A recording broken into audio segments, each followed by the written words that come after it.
प्यारे बच्चों नमस्कार। अज आपां गल करांगे तीजी जमात पंजाबी पुस्तक पाठ नंबर 15 मकड़ी दी हिम्मत। इस पाठ नूं पढ़ांगे अते इसके प्रश्न उत्तर करावांगे।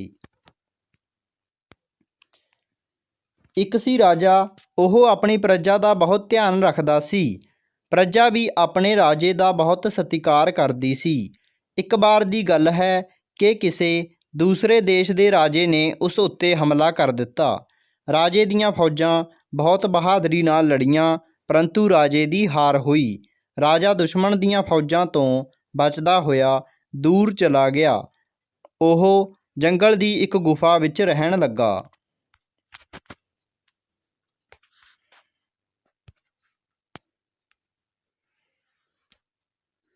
एक दिन राजा गुफा विच बैठा कुछ सोच रहा सी। उसने देखा कि एक मकड़ी बार बार कंध उपर चढ़न की कोशिश कर रही है। मकड़ी कंध उपर कुछ दूरी तक चढ़ती है, फिर डिग पैंदी है। अजिहा कई बार होया तां भी मकड़ी ने कंध उत्ते चढ़ना ना छड्डिया। राजा ध्यान नाल मकड़ी वल देख रहा सी। एक बार तां मकड़ी अखीर तक पहुँचण वाली सी कि फिर हेठां डिग पई। हुण राजे नूं मकड़ी नाल हमदर्दी हो रही सी। राजा मकड़ी वल देखदा रहा। मकड़ी ने अपनी कोशिश जारी रखी। मकड़ी अपनी मंजिल तक पहुँचना चाहुंदी सी, इसे करके वह बार बार कोशिश कर रही सी।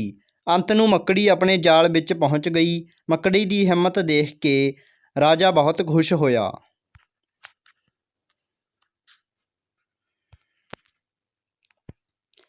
राजे दे मन विच एक फुरना फुरिया कि जेकर मकड़ी वर्गा एक निक्का जिहा जीव बार बार कोशिश करके अपनी मंजिल तक पहुँच सकता है तां मैं भी हिम्मत कर सकदा हाँ। हुण राजे नूं मुड़ हौसला होया। राजा अपने राज विच वापस चलिया गया। उसने अपनी फौज दोबारा इकट्ठी की। राजे ने फौज इकट्ठी करके दुश्मन उत्ते हमला कर दिता। अंत राजे दी जित हुई।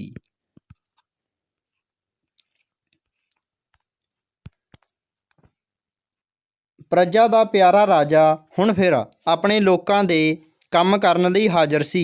प्रजा खुश सी कि साडा राजा वापस आ गया है। राजे ने अपनी प्रजा नूं दस्सिया कि एक छोटी जही मकड़ी ने उस दा उत्साह वधाया। राजे ने अपनी प्रजा नूं यही सबक सिखाया कि मुड़ मुड़ कोशिश करन नाल कामयाबी मिलदी है। हुण बच्चों आपां इसदा पाठ अभ्यास करांगे। प्रजा लोक, सत्कार आदर, बहादुरी दलेरी, हाज़र मौजूद, हिम्मत उद्यम, कामयाबी सफलता, उत्साह हौसला, फुरना फुरिया विचार आया। मौखिक प्रश्न। मकड़ी अपनी मंजिल तक पहुँचण लई बार बार की कर रही सी? बच्चों की कर रही सी मकड़ी? मकड़ी अपनी मंजिल तक पहुँचण लई बार बार कोशिश कर रही सी। अपने राज विच वापस जाके राजे ने की कीता? अपने राज विच वापस जाके राजे ने फौज दोबारा इकट्ठी की अते दुश्मन उपर हमला कर दिता अते जित प्राप्त की।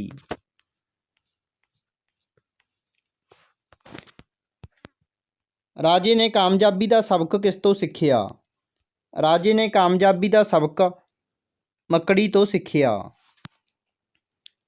प्रजा राजे का की करदी सी? की करदी सी बच्चों? सत्कार। राजा जंगल विच राजा कित्थे रहन लगा? गुफा विच।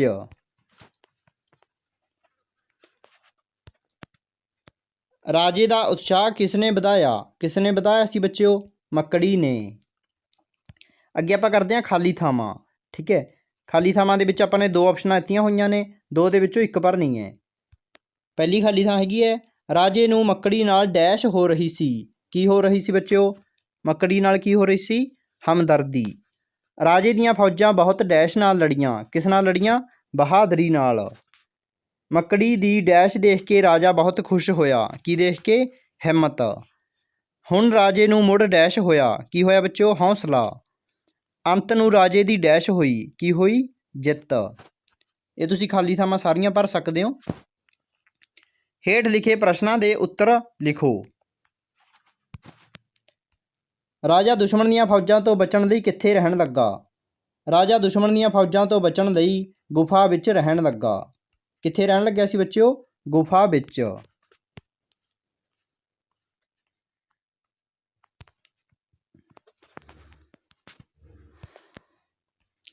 ਰਾਜੇ ਨੇ ਗੁਫਾ ਵਿੱਚ ਕਿਸ ਨੂੰ ਵੇਖਿਆ? ਰਾਜੇ ਨੇ ਗੁਫਾ ਵਿੱਚ ਇੱਕ ਮੱਕੜੀ ਨੂੰ ਵੇਖਿਆ।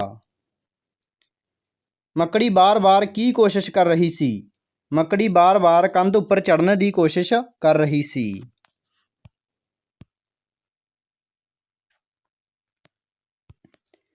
ਅੰਤ ਵਿੱਚ ਮੱਕੜੀ ਕਿੱਥੋਂ ਤੱਕ ਪਹੁੰਚ ਗਈ?